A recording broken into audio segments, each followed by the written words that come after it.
gaunt young woman, her spirit hollowed by loss, cautiously opens the door. In the dim, flickering corridor light stands a tall, imposing stranger. His aristocratic features are sharp, his piercing eyes intense, seeming to see into her soul. He wears dark, impeccably tailored clothing that speaks of old money.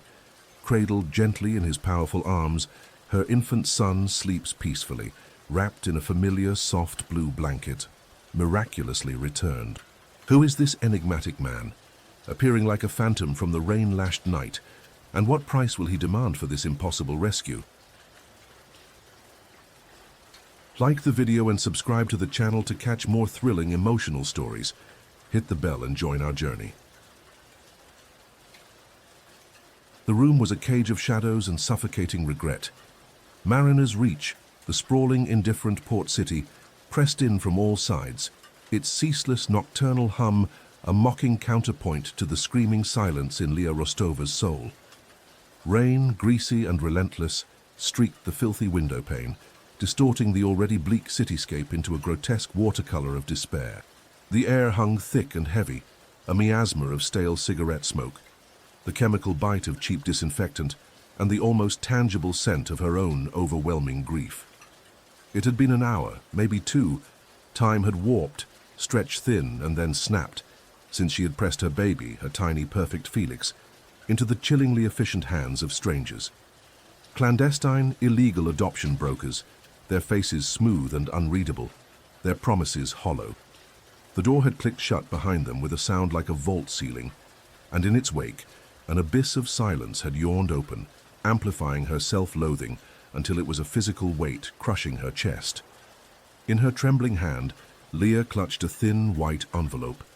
Inside, a meager sum of money, the price of her child, the cost of her immediate, wretched survival. It felt like fire against her skin, yet she couldn't bring herself to let it go.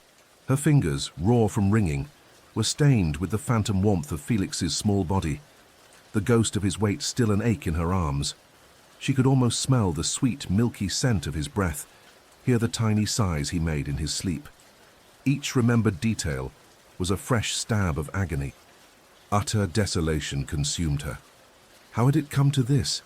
Leah, barely 21, felt ancient, worn down to the bone by a life that had offered little more than sharp edges and cruel disappointments. The image of Felix's face, serene even as he was taken, was seared into her memory, a constant burning indictment. Guilt, a crushing, suffocating wave, threatened to drown her. A flicker of self-preservation, the instinct that had driven her to this unthinkable act, still warred with the raw, primal agony of a mother torn from her child. But the fight was leaving her, draining away with each tear that tracked a path through the grime on her cheeks. The muffled sounds of city traffic, a distant siren, the creak of the old hotel building, each noise was a reminder of the world moving on, indifferent to the implosion of hers. The coldness of the room seeped into her bones, a chilling echo of the emptiness within. She had saved herself, perhaps, but she had lost her soul. Hours bled into each other, marked only by the shifting patterns of rain on the window and the deepening ache in Leah's heart. She lay curled on the threadbare bedspread, a hollow shell of a woman, paralyzed by a grief so profound it had stolen her breath, her will, her very essence. The money lay untouched on the stained nightstand, a profane offering. She had replayed the moment of handover 1,000 times, each iteration more agonizing than the last. The calm, almost maternal demeanor of the woman, Madame Evangeline Dubois as she had called herself, had been the cruelest cut of all, a grotesque parody of care. The two men with her, silent and imposing, had radiated a quiet menace that brooked no argument, no last-minute change of heart. Just as Leah felt herself slipping into a numb, unthinking darkness, a sharp, unexpected knock echoed through the room. Her heart leaped into her throat, a frantic, trapped bird. Who could it be? The brokers, returning for some forgotten detail? Or worse, had they been a front for something even more sinister? She scrambled off the bed, her body stiff and unresponsive, her mind racing. She didn't dare breathe, didn't dare hope. The knock came again, firmer this time, more insistent. With trembling hands, she crept towards the door, peering through the grimy peephole. Her breath hitched. Standing in the dim, flickering light of the hotel corridor was a man she had never seen before. Tall, impossibly so, with an air of quiet, watchful intensity that seemed to absorb the very light around him. He was dressed in dark, impeccably tailored clothing, the kind that whispered of old money and timeless style. So out of place in this derelict establishment, it was jarring. His features were sharp, almost aristocratic, his eyes piercing, seeming to see straight through the flimsy door, straight into her shattered soul. And cradled gently, securely in his arms, wrapped in the same soft blue blanket she had painstakingly chosen, was Felix, her baby, sleeping peacefully as if the horrors of the past few hours were nothing but a distant dream. Leah's mind reeled. Disbelief warred with a sudden, desperate surge of hope so fierce it was painful. She fumbled with the chain, her fingers clumsy and unresponsive. The lock clicked open, and she pulled the door inward, her eyes fixed on the impossible sight before her. The man's gaze met hers, unwavering, intense. His voice, when he spoke, was low and resonant, devoid of any discernible emotion, yet carrying an undeniable authority. Leah Rostova. She could only nod, words failing her. "I believe this belongs to you." He made no move to enter, simply held Felix out slightly, his expression unreadable. "I intercepted the individuals to whom you entrusted him. I have acquired him. He is unharmed." The words hung in the stale air, each one a hammer blow against the fragile walls of her composure. Intercepted? Acquired? What did that mean? Why? This powerful, enigmatic stranger, appearing like a phantom from the rain-lashed night, holding her son. Her thoughts spun in a vortex of confusion, suspicion, and an overwhelming, terrifying fear. What did he want from her? Why would he do this? For a long moment, she could only stare, her gaze flitting between the serene face of her sleeping child and the unyielding countenance of the man who had brought him back from the abyss. The silence stretched, thick with unspoken questions and the heavy weight of her desperate hope. This couldn't be real. It was a dream, a hallucination, born of grief and despair. Yet the soft rise and fall of Felix's tiny chest was undeniable, the warmth radiating from his small form almost palpable even from a distance. Who are you?" she finally managed, her voice a raw whisper. A flicker of something unidentifiable crossed his features, too quick to decipher. "My name is Cassian Varys. That is all you need to know for now." His eyes, the color of a stormy twilight, held hers. "The transaction has been voided. The parties involved will not trouble you further regarding this matter." Leah's legs threatened to buckle. Voided? Not trouble her. The brokers, with their cold eyes and silent, hulking enforcers, were not the type to simply accept a loss. Fear, sharp and cold, pierced through her shock. They'll come after me. After him." "They will not," Cassian stated, his tone leaving no room for doubt. It wasn't a reassurance, it was a declaration of fact. He took a step forward, finally crossing the threshold into the squalid room, his presence seeming to shrink its already meager dimensions. The scent of rain and something else, something ancient and faintly metallic, clung to him. He needs his mother. Her arms ached, her entire being yearned. Hesitantly, almost fearfully, she reached out. As her fingers brushed against the soft blanket, then the impossible warmth of Felix's body, a sob escaped her, a ragged, tearing sound. Cassian placed the baby gently into her embrace. The familiar weight, the sweet scent, the reality of him in her arms again. It was overwhelming. Tears streamed down her face, hot and cleansing. Felix stirred, his tiny mouth working, but he didn't wake, snuggling deeper into the comfort of her hold. "Why?" she choked out, looking up at Cassian through a blur of tears. "Why would you do this?" His expression remained impassive, yet there was a subtle shift in the depths of his eyes, a momentary shadow of something that might have been understanding, or perhaps a distant, echoing pain. "Let us just say I have a particular aversion to the exploitation of the vulnerable, especially children." He paused, his gaze sweeping dismissively around the grim hotel room. "This is no place for a mother and child. Gather your things, you will come with me."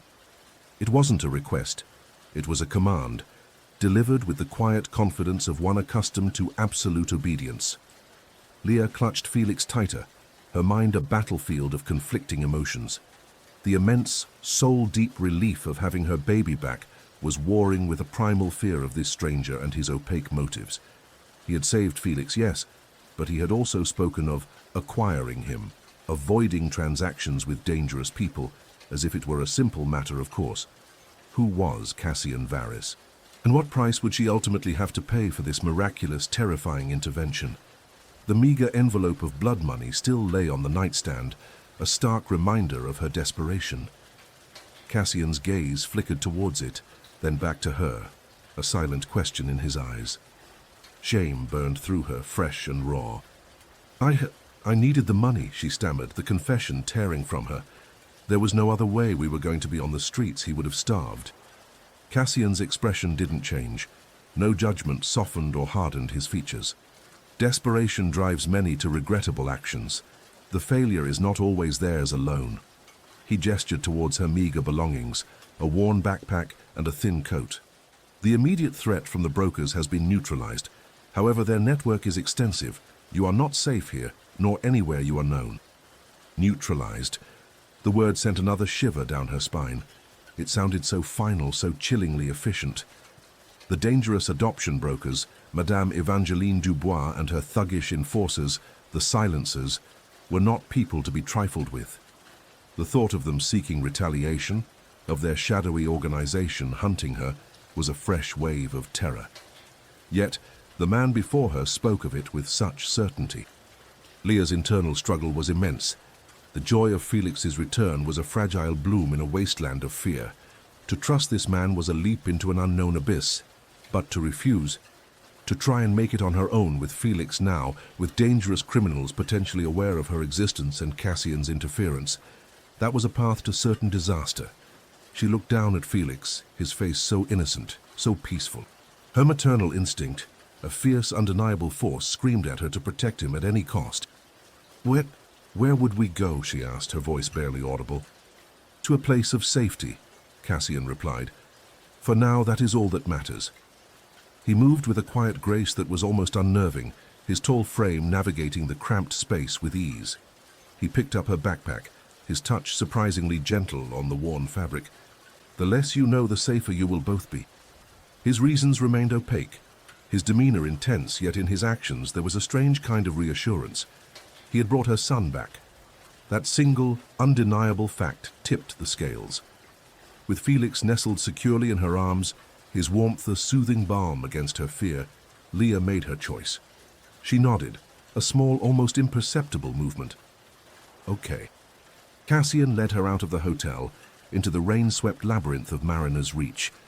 The city felt different now, imbued with a new layer of menace, yet also, strangely, with a sliver of impossible hope embodied by the silent, formidable man walking beside her. He moved through the darkened streets with an uncanny familiarity, as if the shadows themselves were his allies. A sleek, dark car, impossibly clean amidst the city grime, waited for them in a deserted alleyway. The doors unlocked with a soft click as they approached. Inside, the car was a cocoon of quiet luxury, a stark contrast to the squalor she was leaving behind. Cassian placed her backpack in the trunk and then settled into the driver's seat, his movements economical and precise. Felix sighed in his sleep, and Leah found herself instinctively rocking him, her gaze drawn to Cassian's profile in the dim light from the dashboard. Who was he? How had he known about the exchange? How had he intercepted armed brokers? The questions swirled unanswered, but for now Felix was safe, and that was a miracle she hadn't dared to pray for. As the car glided silently through the wet streets, leaving the desperate energy of the inner city behind, Leah noticed Cassian glance at Felix in the rearview mirror. For a fleeting moment, the harsh lines of his face seemed to soften, an unexpected gentleness touching his ancient eyes before the mask of stoic intensity slipped back into place. It was a tiny crack in his formidable facade, a glimpse of something more than just a ruthless rescuer. They drove for what felt like hours, the city lights giving way to darker, more sparsely populated coastal roads.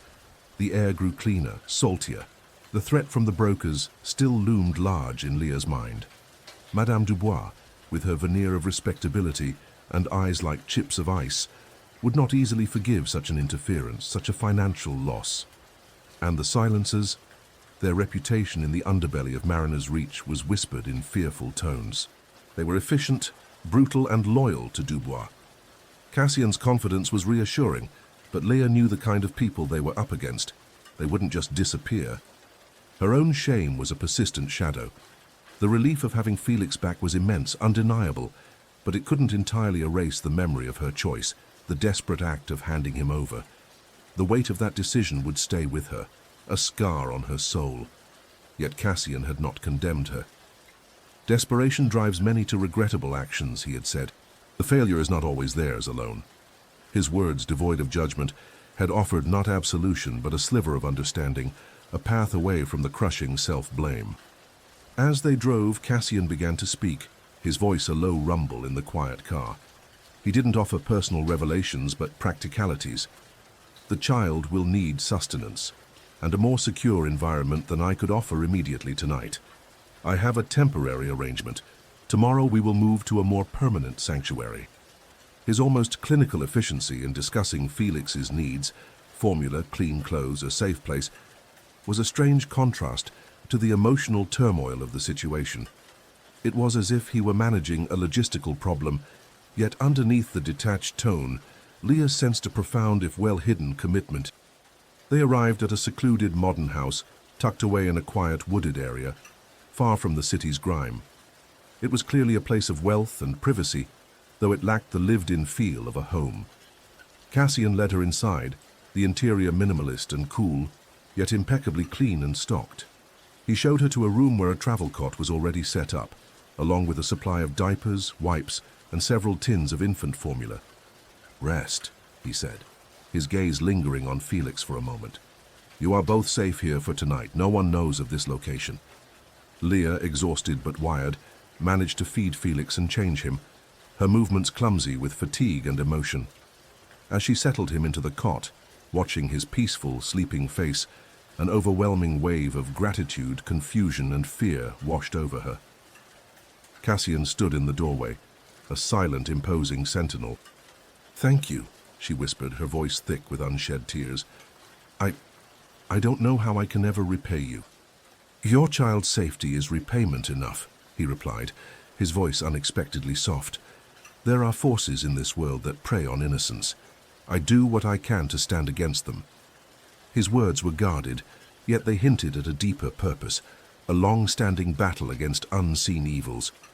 Later, as Felix slept soundly, Leah found Cassian in the main living area, staring out at the rain-lashed darkness. The house was silent, save for the drumming of water against the windows.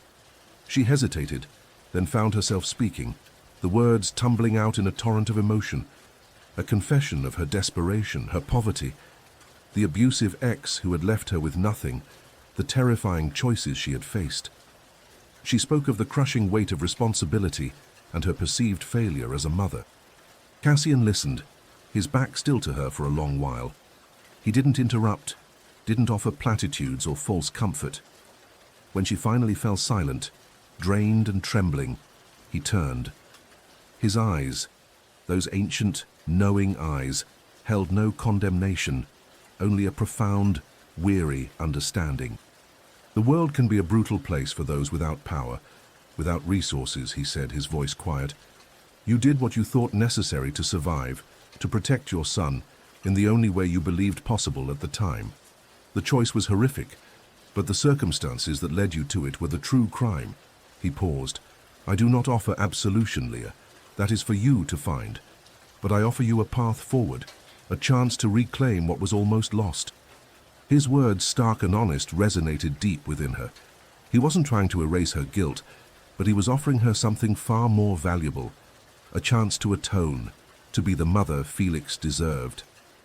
In that moment, a fragile tendril of trust began to take root in the desolate landscape of her heart. Over the next few days, Cassian's presence was a constant, a silent, reassuring shield. He was an enigma, his habits strange and unsettling. He rarely seemed to sleep, his energy boundless.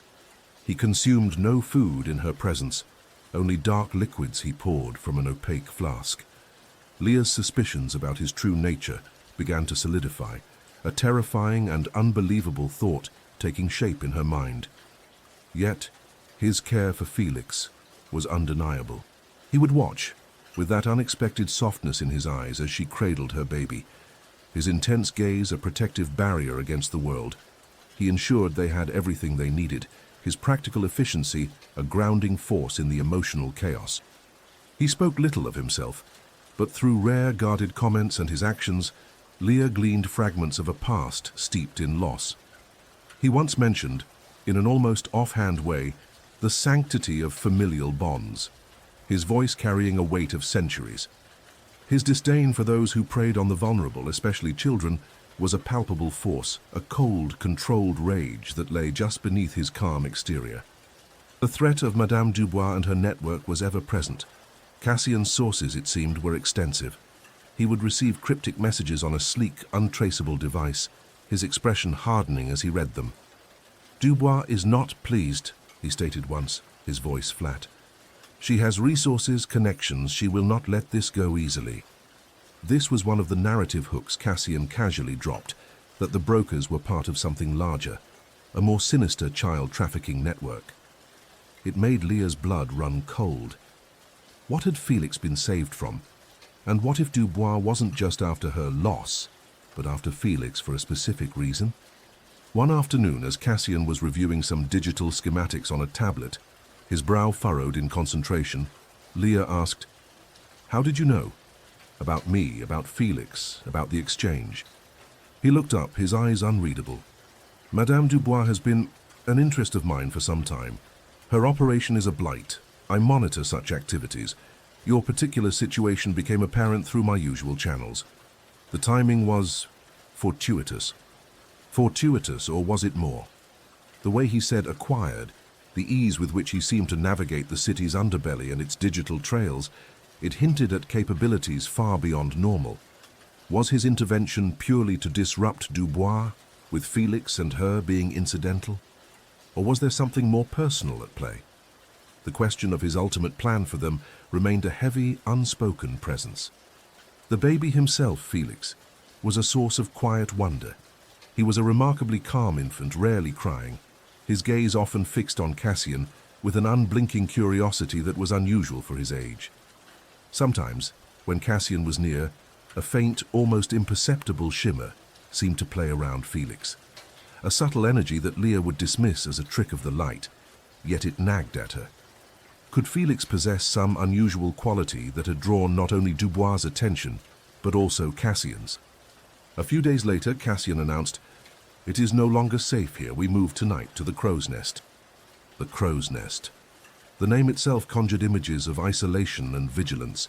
Cassian described it as his true sanctuary, a heavily fortified, renovated lighthouse keeper's residence on a rocky outcrop overlooking the turbulent harbor entrance of Mariner's Reach, accessible only by a private guarded causeway or by sea. Its historic stone exterior, he explained, hid a surprisingly warm, secure, and technologically advanced interior. The journey to the Crow's Nest was made under the cover of a moonless night, the air thick with fog rolling in from the sea. The causeway was long and narrow, the waves crashing against the rocks below with a thunderous roar. The lighthouse itself loomed out of the mist, a solitary, defiant sentinel against the raging elements. Inside, it was exactly as Cassian had described. Ancient stone walls blended seamlessly with modern comfort and cutting-edge security. Floor-to-ceiling armored glass offered breathtaking panoramic views of the stormy harbor and the distant glittering lights of Mariner's Reach. The air smelled of sea salt, old stone, and beeswax from polished antique furniture. There were rooms filled with books, art that seemed to span centuries, and, to Leah's utter astonishment, a fully equipped modern nursery, complete with a beautiful wooden crib, a changing table stocked with supplies, and shelves of soft toys. It was as if it had been waiting for them. "This place, it's incredible," Leah breathed, her voice filled with awe as she looked around the nursery. Felix, nestled in her arms, gurgled happily. Cassian stood in the doorway, a faint, almost smile touching his lips. "It has been in my stewardship for a considerable time. It is safe, secure." In the crow's nest, a fragile sense of normalcy began to bloom. Days were spent caring for Felix, exploring the vast collection of books, or simply watching the ever-changing moods of the sea. Leah's fear of Cassian began to slowly recede, replaced by a complex mix of gratitude, reliance, and a burgeoning unspoken affection. She saw the protector, the guardian, and beneath the ancient sorrow in his eyes, a flicker of something akin to peace when he was near Felix. She even found the courage to contact Father Michael, the elderly priest from the inner city mission where she had sought shelter before her desperate act. Using a secure line Cassian provided, she spoke to him, careful not to reveal too much, but needing to hear a familiar, kind voice. "Leah, my child, I have been so worried," Father Michael had said, his voice warm with concern. "You sound different, safer." "I am, Father. Someone helped Felix."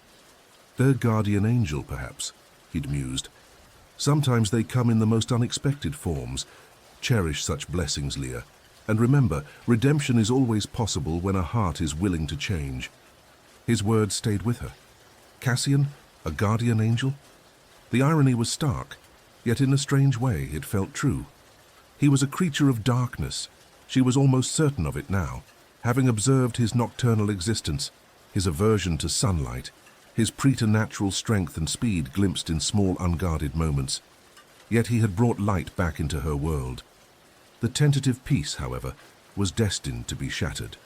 One evening, as a storm raged outside, mirroring the turmoil that was about to erupt, an alarm, subtle but insistent, chimed through the crow's nest. Cassian, who had been watching Felix bat at a mobile above his crib with an expression of quiet contemplation, stiffened. His eyes, usually so calm, flashed with a dangerous light. "They found us," he stated, his voice a low growl. "Dubois, she's more persistent, more resourceful than I anticipated." He looked at Leah, his expression grim. "Stay here. Keep Felix safe. This place is fortified, but they will be desperate." Fear, cold and immediate, gripped Leah. "What are you going to do?" "End this," Cassian said, turning towards the main entrance. "Permanently." The main confrontation had begun. Through the reinforced windows, Leah could see boats battling the churning waves, their lights cutting through the storm-driven rain, converging on the small island. Figures were disembarking, armed and purposeful. Madame Evangeline Dubois herself was among them, her steely composure evident even from a distance, her expensive coat whipping around her in the gale. Beside her were the silencers, their brutal forms radiating menace and at least half a dozen more heavily armed enforcers. Cassian moved with a speed that was utterly inhuman, securing lockdown protocols, his face a mask of cold fury. "They have bypassed some of the perimeter defenses," he said, his voice tight. "They must have inside information or unexpected resources." A thought, a horrible suspicion struck Leah. "The baby, Felix, is there something special about him? Is that why she's so determined?" This was the narrative hook, the potential twist she had pondered. Cassian's gaze met hers, and for the first time she saw a flicker of something akin to uncertainty in his eyes. "It's possible.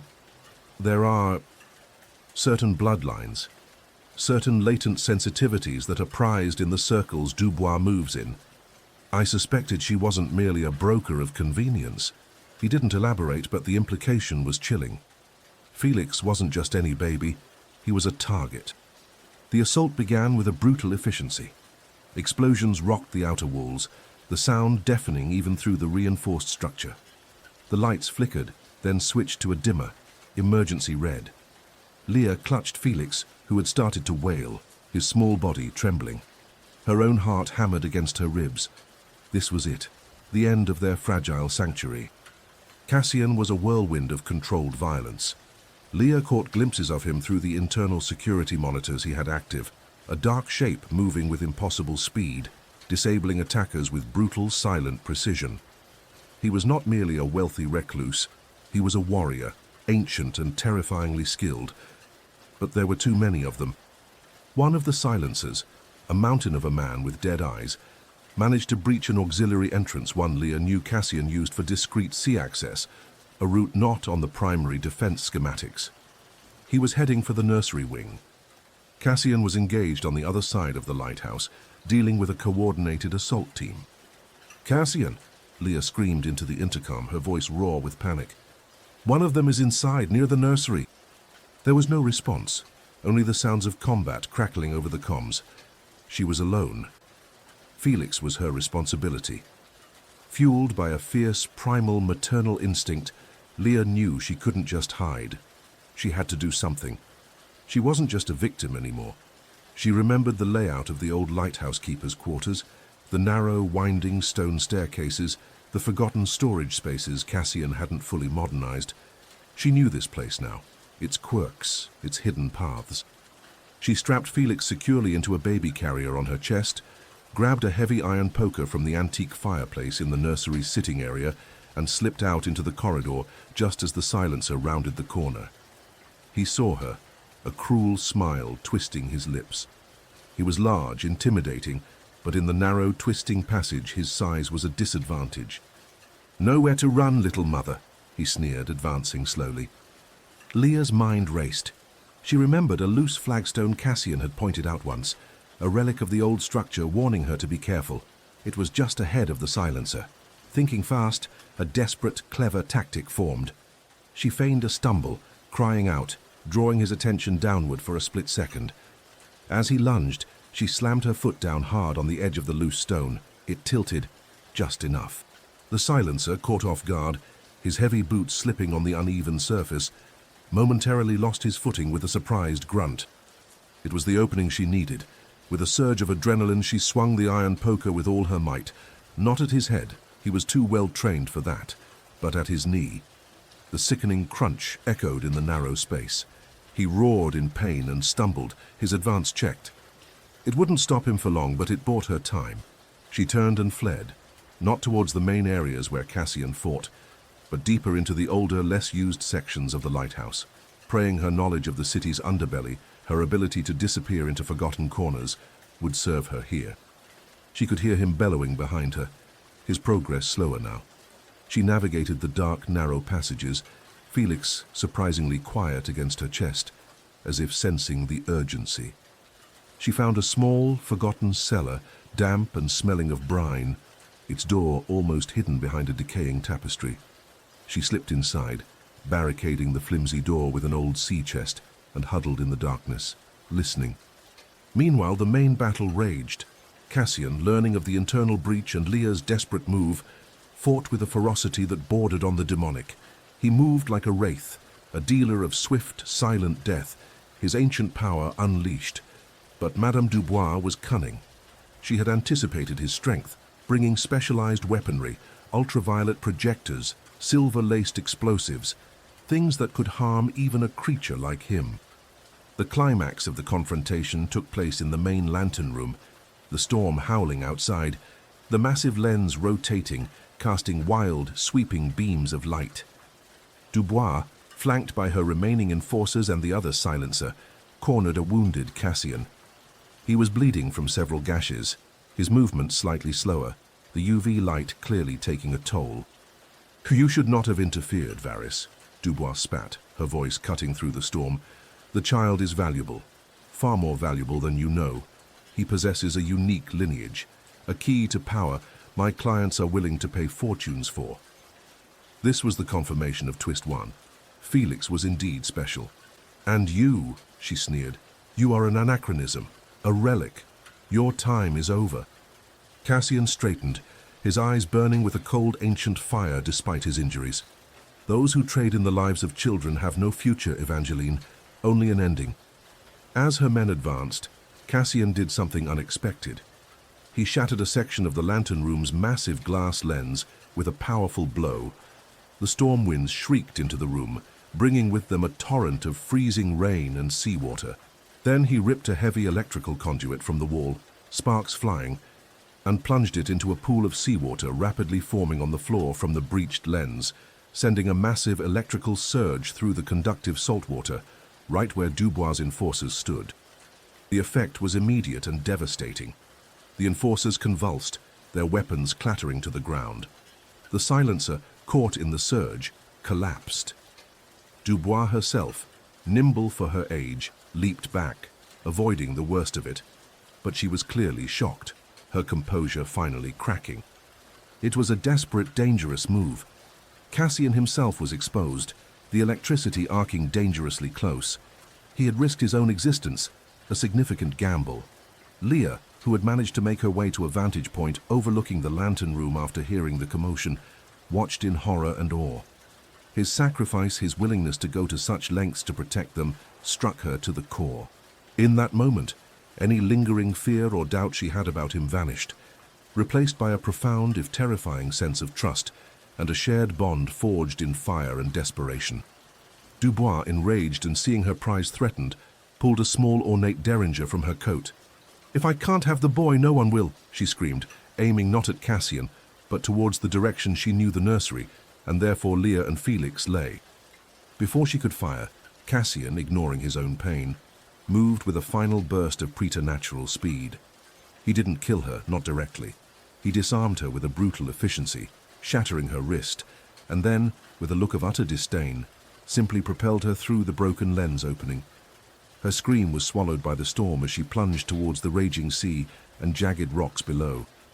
Silence descended, broken only by the howl of the wind and the crackle of dying electricity. Cassian sagged against the central mechanism of the lighthouse, his breathing ragged. Leah rushed to his side, Felix still secure against her. "Cassian, are you all right?" she cried, her hand reaching out to steady him. He looked at her, his eyes filled with an ancient weariness, but also a fierce, protective light. A trickle of dark blood ran from a cut on his temple. "It is done," he rasped. "They will not trouble you again." He looked at Felix, and a rare, faint smile touched his lips. "You were very brave, Leah. You protected him." Her active contribution, her desperate ploy against the silencer, had bought crucial time and shown her resilience. She wasn't just a broken girl anymore. She was a mother, a protector, and in that moment, seeing Cassian's sacrifice, his vulnerability, she fully entrusted her and her child's safety to him, acknowledging the profound, terrifying, yet undeniable bond they now shared. The battle was over, but a new chapter was just beginning. In the aftermath of the storm, both literal and metaphorical, a fragile peace settled over the crow's nest. The authorities, subtly guided by Cassian's unseen influence and resources, would later discover the wreckage of Dubois' boats and some of her enforcers washed ashore. The official story would speak of a smuggling operation gone disastrously wrong in the storm.